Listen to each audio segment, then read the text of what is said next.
Hello বন্ধুরা, কেমন আছো তোমরা সবাই? আশা করি অনেক অনেক ভালোই আছো। আর তোমাদের ভালোবাসায় আমিও অনেক ভালো আছি, কারণ তোমরা আমাকে যে পরিমাণে ভালোবাসা দিয়েছো এবং সাপোর্ট দিয়েছো তা আমি কোনোদিন ভুলতে পারবো না। তাই তোমাদেরকে মজা দেওয়ার জন্য আবারও একটি নতুন গল্প নিয়ে হাজির হলাম। গল্পটি শোনার মতো, আশা করি তোমাদের দাঁড়িয়ে যাবে এবং তোমরা হাতের কাজ করতে সবাই হেডফোন নিয়ে বসে যাও। যদি আমার গল্প শুনে মজা পাও তাহলে অবশ্যই আমার চ্যানেলটি সাবস্ক্রাইব করবে। তো চলো বন্ধুরা, আমরা কথা না বাড়িয়ে আসল গল্পে চলে আই। যেই দিন আমার ভাবি গোসলের পরে নতুন পোশাক পরে তৈরি থাকত, সেই দিন আমার দাদা সারা রাত ভাবিকে ঘরের বাইরে দাঁড় করিয়ে রাখত। একদিন আমি ভাবিকে জিজ্ঞেস করি, এমনটা কেন হয়? ভাবি বলে, আমাকে নিজে গিয়ে দেখে নিতে। এটা জানার জন্য আমি একদিন গোসল শেষ করে ভাবির পোশাক পরে দাদার ঘরে গিয়ে ঢুকি। কিন্তু যেই আমার চোখ দাদার উপরে পড়ে, আমি অবাক হয়ে উঠি। কারণ দাদা তো আমরা দুই বোন আর এক ভাই। আমার দাদার নাম ভূপেন। দাদাকে নিয়ে আমার মায়ের অনেক গর্ব ছিল, যেমনটা সব মায়েদের থাকে। কিন্তু মা ভূপেন দাদার একটু বেশি প্রশংসা করত। মা ওকে যতটা ভালো ভাবত, ও আসলে ততটা ভালো ছিল না। যখন সে রেগে যেত তখন মায়ের সামনেও অনেক কথা বলত। আমাকে পড়াশোনা করতে বারণ করে দিয়েছিল, কিন্তু মা বলে মাধ্যমিকের পর আমি বাড়িতে বসে থাকলে লোকে অনেক কথা বলবে। গ্রামের লোকেরা দাদাকে সম্মান করত আর ভয়ও পেত। একবার কিছু গ্রামের ছেলে একটা মেয়ের সাথে অসভ্যতা করেছিল। তখন দাদা সেই ছেলেগুলোকে অনেক মার দিয়েছিল। তারপর থেকে দাদা গ্রামে একজন সম্মানীয় ব্যক্তি হয়ে উঠেছিল। কিন্তু আস্তে আস্তে যখন দাদার প্রতিদিন বাড়িতে তার কিছু খারাপ অভ্যাস তৈরি হয়, সে গোলডিপ খেতে শুরু করে আর লাল পানি খেয়ে দেরি করে বাড়ি ফেরে। এছাড়াও দাদা আর কি কি খারাপ কাজ করত তা আমরা জানতাম না। তখন মায়ের মনে হলো দাদাকে একটা বিয়ে দিলে দাদা ঠিক হয়ে যাবে। বাড়িতে একটা বউ আসবে আর সে তাকে আর এইসব কাজ করতে দেবে না। তার দায়িত্ব বাড়বে আর সংসারে মন বসবে। কিন্তু মায়ের এই ভাবনাটা ভুল ছিল। যাকে বাড়ির বউ করে আনা হবে সে কোনো ডাক্তার নয় যে দাদাকে ঠিক করে ফেলবে। আর বিয়েটা কোনো চিকিৎসার পদ্ধতিও নয়। বিয়েটা একটা দায়িত্ব, আর সেটা সেই নিতে পারে যার এটা নেবার যোগ্যতা আছে। একদিন দাদার বিয়ে হয়ে যায় আর বাড়িতে নতুন বউ আসে। বিয়ের পরে পরে দাদার মধ্যে একটু হলেও পরিবর্তন দেখা যায়। কিন্তু তারপরে একটা অদ্ভুত ঘটনা ঘটতে শুরু করে, যেটা আমাকে অনেক ভাবায়। এমনিতে ভাবি আমাদের সাথে অনেক কম কথা বলতো, সবসময় অনেক উদাস থাকত। মা বলতো যে এটাই ভালো, বেশি কথা বলা মেয়ে আমার পছন্দ নয়। কিন্তু ভাবি শুধু কম কথাই বলতো না, সে কেমন একটা ভয় ভয় থাকত। আমি মাকে বলি যে ভাবির হয়তো এই বাড়িতে কোনো অসুবিধে হচ্ছে। দাদা কি ভাবির সাথে অনেক ঝগড়া করে? মা বলে, এমনটা একেবারেই নয়। এই পরিবারের ছেলেরা তাদের বউদের অনেক সম্মান করে আর ভালোবাসে। তোর দাদা একসময় বিয়ের জন্য পাগল ছিল। তার যখন 11 বছর বয়স ছিল তখন থেকে সে বলতো, আমাকে বিয়ে দিয়ে দাও। কিন্তু তারপরে সংসারের দায়িত্ব তার উপরে এসে পড়ে। তোর দাদা দেখতে একটা সুন্দর ছেলে ছিল। তোর ভাবির কপাল ভালো যে সে এমন একটা স্বামী পেয়েছে। সারা গ্রামে এত ভালো ছেলে খুঁজে পাওয়া যাবে না। মা তো দাদার প্রশংসা করতেই ব্যস্ত ছিল। কিন্তু আমি জানি ভাবির কিছু একটা অসুবিধা হচ্ছিল। একদিন আমি দেখি ভাবি দাদার ঘরের বাইরে দাঁড়িয়ে আছে। মনে হচ্ছিল যেন তাকে ঘর থেকে বার করে দেওয়া হয়েছে। যেমনটা স্কুলের ছাত্রদের শাস্তি দেওয়ার জন্য ক্লাসের বাইরে দাঁড় করিয়ে রাখা হয়। তখন রাতের বেলা ছিল। এই সময় তো ভাবির ঘরের ভিতরে থাকার কথা। সে মাথা নিচু করে দাঁড়িয়েছিল। আমাকে দেখে সে নিজের চোখের পানি মুছে। আজ তো ভাবি নতুন পোশাক পরেছিল, সে গোসল শেষ করে তৈরি ছিল। আমি বললাম, ভাবি আজ তোমাকে অনেক সুন্দর দেখাচ্ছে। ভাবির লম্বা চুল ছিল। তার নাম ছিল অর্পিতা। আমি তাকে জিজ্ঞেস করি, তুমি বাইরে কেন দাঁড়িয়ে আছো? আর তুমি কাঁদছো কেন? সে বলে, না না, আমি কাঁদছি না। আমার চোখে কি একটা যেন পড়ল। কিন্তু আমি বুঝতে পারছিলাম যে ভাবি কাঁদছিল। আমি আবার জিজ্ঞেস করলাম, তুমি বাইরে কেন দাঁড়িয়ে আছো? সে বলে, এমনি দাঁড়িয়ে আছি। আমি বুঝতে পারলাম যে ভাবি আমাকে কিছু বলতে চায় না। তাই আমি রান্নাঘরে চলে গেলাম নিজের জন্য খাবার বানাতে। রান্নাঘর থেকে দাদার ঘরের দরজাটা পরিষ্কার দেখা যেত। আমি দেখি ভাবি এখনো সেখানেই দাঁড়িয়ে আছে। আমি রুটি আর তরকারি বানালাম, কিন্তু ভাবি সেখান থেকে চলে গেল না। সে আমার দিকে পিছন করে দাঁড়িয়েছিল। মনে হয় সে কাঁদছিল। দাদা তো ঘরের ভিতরেই ছিল। ঘরের দরজাটাও খোলা ছিল। তাহলে ভাবি ঘরের বাইরে কেন দাঁড়িয়ে আছে? এত সুন্দর পোশাক পরে সেজে আছে। দাদার তো উচিত ভাবিকে ঘরের বাইরে বেরোতেই না দেওয়া। কিন্তু ভাবি ঘরের বাইরে দাঁড়িয়ে আছে। আমি খাবার বানিয়ে নিজের ঘরে চলে গেলাম। সকালে যখন উঠলাম তখন দেখি ভাবি সেখানে নেই। কিন্তু কাল রাতে সে ঘরের বাইরে দাঁড়িয়ে কি করছিল? আমি ব্যাপারটাকে এড়িয়ে গেলাম। 4 দিন পার হয়ে গেল। একদিন ভাবি আমাদের সাথে বসেছিল। তখন দাদার ফোন আসে। দাদা বলে যে আজ সে দুপুরের খাবার খেতে বাড়িতে আসতে পারবে না।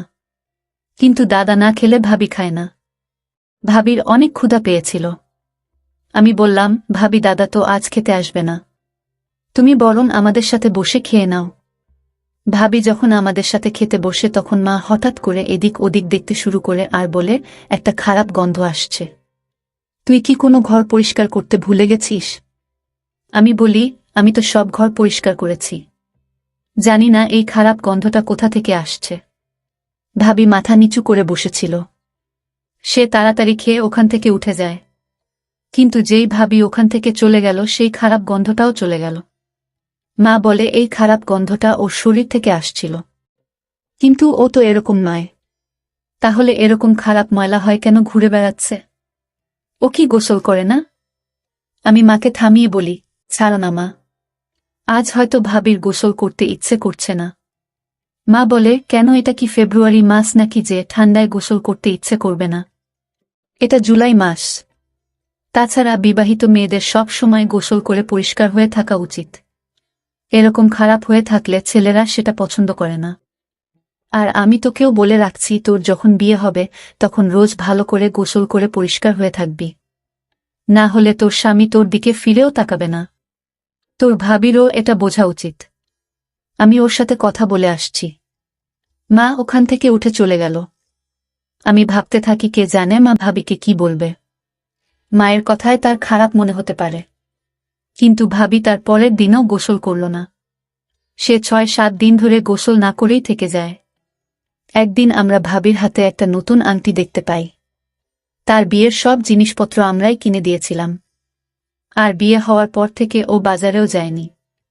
তাই আমি ভাবিকে জিজ্ঞেস করি, সে এই আংটিটা কোথা থেকে পেল? সে বলে, তোমার দাদা আমাকে আজ সকালে এটা দিয়েছে। ভাবি এই ব্যাপারে খুব একটা খুশি মনে হলো না। আমি বলি, সে তো অনেক ভালো কথা। দাদা আজকাল অনেক ভালো আছে দেখছি। সে বলে, হ্যাঁ এখন তো ভালো আছে, কিন্তু রাত অবধি সেটা ভালো থাকবে কিনা কে জানে। আমি জিজ্ঞেস করি, কেন, মন খারাপ কেন হবে?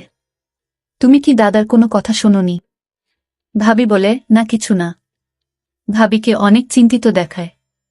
কিছুক্ষণ পরে সে গোসল করতে চলে যায়। ভাবির শরীর দিয়ে একটা খারাপ গন্ধ বেরোচ্ছিল। কিন্তু যখন সে গোসল করে বেরোয় তখন তাকে অনেক সুন্দর দেখায়। আজকেও ভাবি নতুন পোশাক পরেছিল। আমি ভাবিকে এটা সরাসরি বলি না যে রোজ এইভাবে গোসল করে পরিষ্কার পরিচ্ছন্ন হয়ে থাকবে। তার পরিবর্তে আমি ভাবির অনেক প্রশংসা করি, যাতে ভাবির মনে হয় যে সে রোজ গোসল করলে রোজ সে এমন প্রশংসা পাবে। কিন্তু দাদা যখন বাড়ি আসে তখন আবার আমি দেখি ভাবিকে ঘরের বাইরে দাঁড়িয়ে থাকতে। আজ সে অনেক আওয়াজ করে কাঁদছিল। আমি জিজ্ঞেস করি, ভাবি কি হয়েছে? সে আমাকে ইশারায় চুপ করতে বলে যাতে দাদা কিছু শুনতে না পায়। আমি আস্তে আস্তে জিজ্ঞেস করি, তোমার কি হয়েছে? আর তুমি ঘরের বাইরে কেন দাঁড়িয়ে আছো? ভাবি বলে, তুমি একদিন জানতে পারবে আমি কেন এখানে দাঁড়িয়ে আছি। এই বলে সে আরও কাঁদতে শুরু করে। আমি ভাবির হাত ধরে তাকে ওখান থেকে সরিয়ে নিয়ে একটু দূরে নিয়ে এসে জিজ্ঞেস করি, কি হয়েছে? আমাকে সব খুলে বলো। ভাবি বলে, তুমি জানো তোমার ভাবি আবার গোসল করা বন্ধ করে দেয়। আবার ওর শরীর থেকে একটা খারাপ গন্ধ বেরোতে থাকে। দাদা লাল পানি খায়। আমি বলি, হ্যাঁ আমি জানি, কিন্তু মা বলেছিল যে বিয়ের পরে দাদা এসব ছেড়ে দেবে। ভাবি বলে, কে বলেছে ও সব কিছু ছেড়ে দেবে? ও এখনো লাল পানি খায়। আমি বলি, সে তো বুঝলাম যে দাদা এখনো লাল পানি খায়, কিন্তু তার সাথে তোমার ঘরের বাইরে দাঁড়িয়ে থাকার কি সম্পর্ক? ভাবি বলে, আমি জানি না, আমি কিচ্ছু জানি না। আমাকে ছেড়ে দাও, আমাকে ওখানেই দাঁড়িয়ে থাকতে দাও। আমি কিছুই বুঝলাম না। কিছুদিন পরে ভাবি আবার গোসল করা বন্ধ করে দেয়। আবার ওর শরীর থেকে একটা খারাপ গন্ধ বেরোতে থাকে। এই গরমের সময় যদি কেউ ৬-৭ দিন গোসল না করে তাহলে তার শরীর দিয়ে খারাপ গন্ধ বেরোবেই। ভাবি যখন মায়ের কাছে এসে বসত তখন মা নাক বন্ধ করে দিত। আমি মাকে ইশারা করলাম কিছু না বলতে, কিন্তু মা বলতে থাকে, ওর গোসল করতে কি অসুবিধা হয়? আমি বুঝতে পারি না ওর মা কি ওকে কিছুই শিখিয়ে পাঠায়নি। কিন্তু ভাবিকে খুবই চিন্তিত দেখায়, উদাস আর লজ্জিত দেখাচ্ছিল। ভাবি যেই দিন গোসল করত সেই দিন দেখতাম তাকে ঘরের বাইরে দাঁড়িয়ে থাকতে।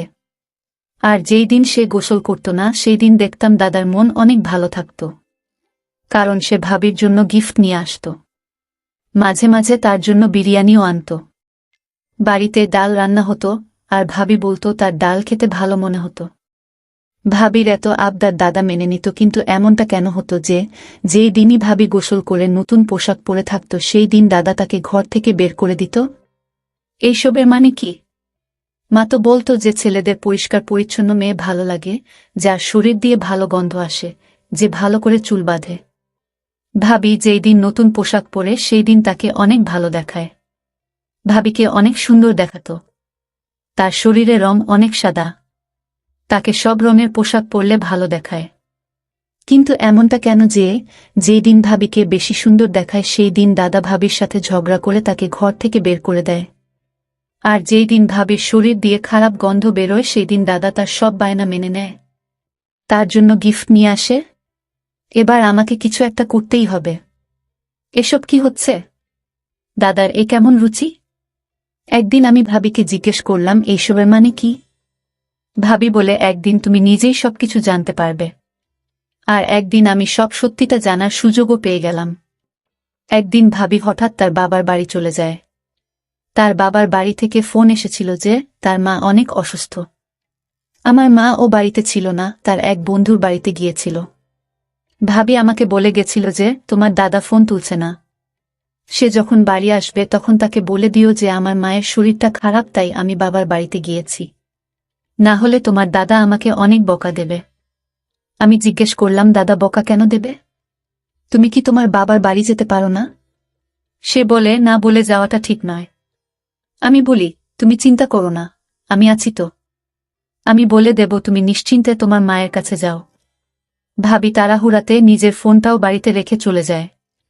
ভাবি চলে যাওয়ার পরে আমার মাথায় একটা আইডিয়া আসে। আমি ঠিক করে নিই আমাকে কি করতে হবে। দাদা বাড়ি ফিরে এসে নিজের ঘরে চলে যায়। দাদার ঘরের সামনে একটা পোশাক দেওয়া আছে। তার নতুন বিয়ে হয়েছে, তাই মা বলেছে যে দরজাটা খোলা থাকলেও পোশাকটা যেন সরানো থাকে। এই গরমের সময় দাদা দরজা বন্ধ করত না, তাই পোশাকটা সরিয়ে রাখত। কারণ মা বলতো যে বাড়িতে তোর একটা ছোট বোন আছে, ঘরের ভিতরে কি হচ্ছে সেটা তার দেখা উচিত নয়।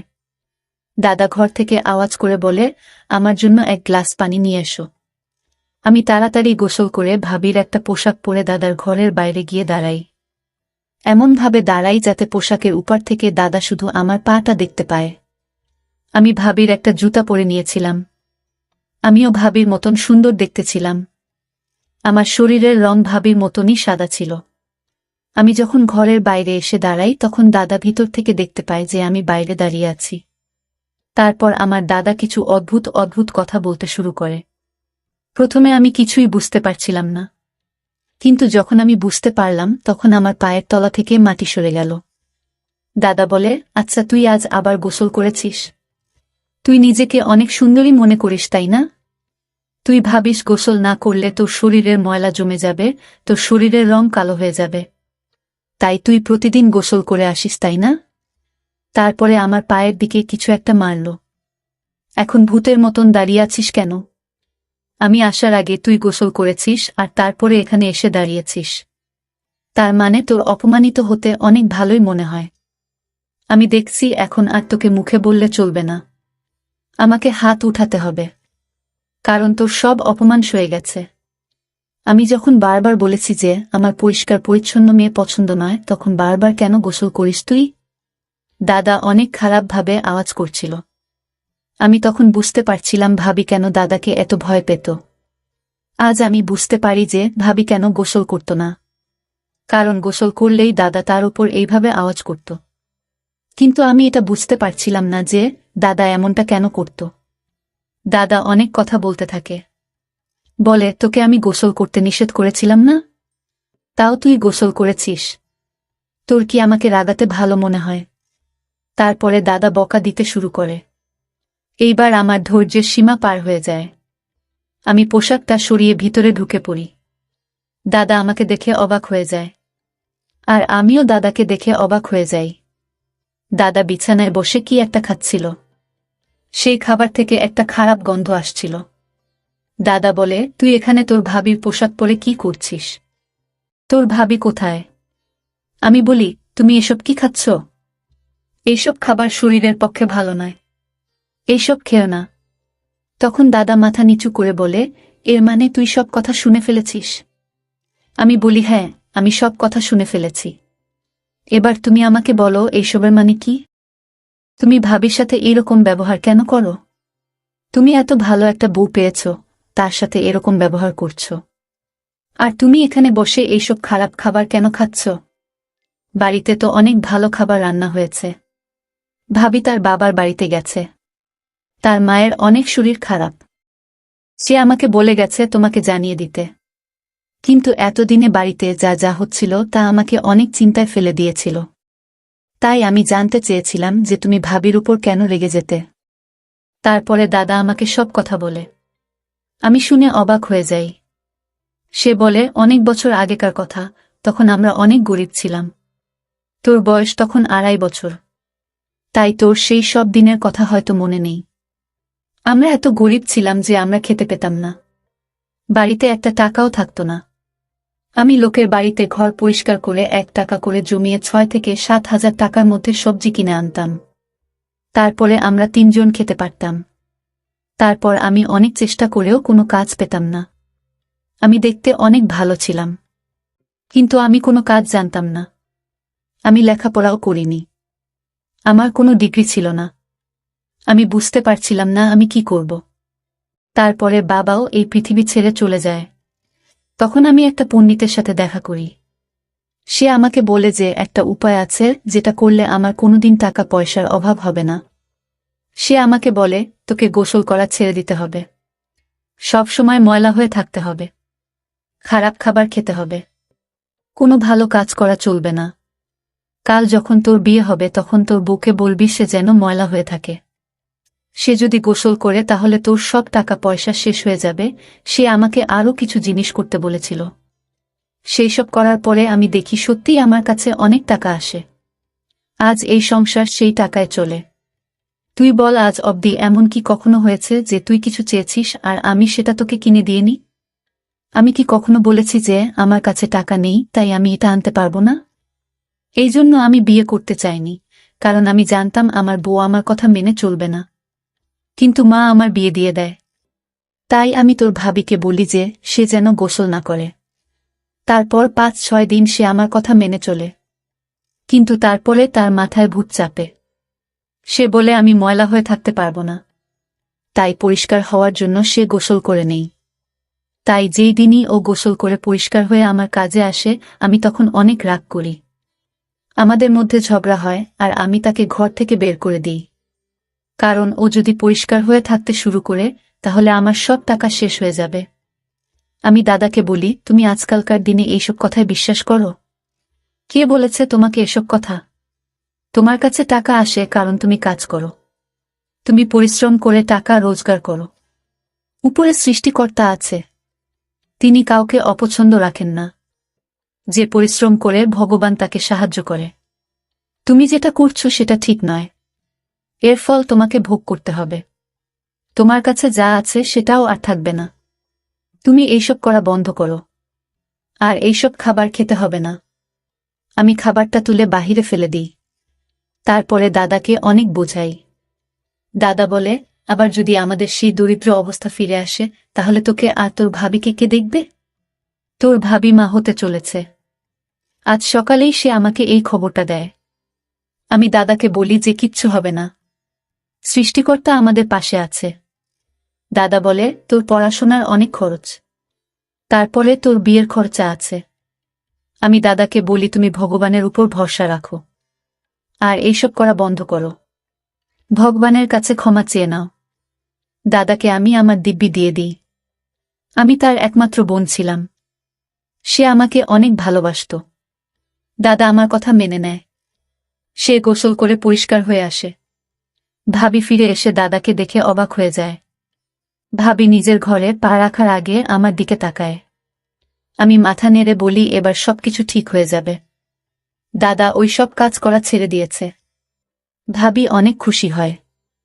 আমাদের বাড়ির পরিবেশটাও অনেক ভালো হয়ে ওঠে। একদিন আমরা খবর পাই যার সাথে পার্টনারশিপ করে দাদা গাড়ির ব্যবসা করত সে অন্য শহরে চলে যাচ্ছে। সে একটা ভালো চাকরি পেয়েছে।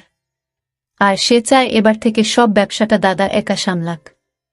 দাদা এই ব্যবসার একমাত্র মালিক হয়ে ওঠে। সেই লোকটার কাছে এমনিতেই অনেক টাকা পয়সা ছিল। তাই এই ব্যবসাটা সে সব দাদার হাতে ছেড়ে দেয়। এর কোনো প্রফিটের শেয়ার ও সে নেবে না বলে দেয়। তার মানে এবার থেকে এই ব্যবসার সব প্রফিটটাই আমাদের। দাদা স্বীকার করে যে সে ভুল ভেবেছিল। মানুষ পরিশ্রম করলে ভগবান তাকে সাহায্য করে। পরিশ্রমের ফল মানুষ একদিন ঠিক পায়। আজকাল দাদা অনেক পরিষ্কার পরিচ্ছন্ন হয়ে থাকে। আমার অনেক ভালো মনে হয় দেখে যে দাদা নিজের ভুলটা বুঝতে পেরেছে। আমাদের বাড়িতে অনেক ভালো টাকা আসতে থাকে। ভাবি ও সুব্বরটা সবাইকে জানিয়ে দেয়। সবকিছু ঠিক হয়ে যায়। কিন্তু আমি এখনো ভাবি যে কে দাদাকে এইসব ভুল বুঝিয়েছিল। যে দাদাকে এইসব কথা বলেছিল সে মোটেই ভালো মানুষ নয়। বিপদে পড়লে মানুষ এসব ভুল পরামর্শ মেনে নেয়, কিন্তু তাতে কোনো লাভ হয় না। দাদার কাছে যেই টাকা আসছিল সেটা তার পরিশ্রমের ফল ছিল। আজকাল দাদাও বলে যে আমি ঠিক সময়ে তার চোখ খুলে দিয়েছি। ভগবানের কৃপায় এখন আমাদের বাড়ির অবস্থা অনেক ভালো। কিন্তু আপনাদেরকে বলে রাখি যে আপনারা কখনো নিজের উপর থেকে আস্থা হারিয়ে ফেলবেন না। কারণ সৃষ্টিকর্তা ছাড়া কেউ আপনাকে কিছু দিতে পারবে না। বন্ধুরা, আজকের ভিডিওটা এখানেই শেষ করলাম। অনেক কষ্ট করে ভিডিওটি আপনাদের জন্য বানিয়েছি।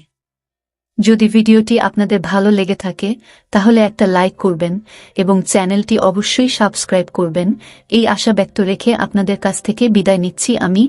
দেখা হবে আগামীকালের নতুন কোনো ভিডিওতে। সে পর্যন্ত সবাই ভালো থাকুন, সুস্থ থাকুন। ধন্যবাদ।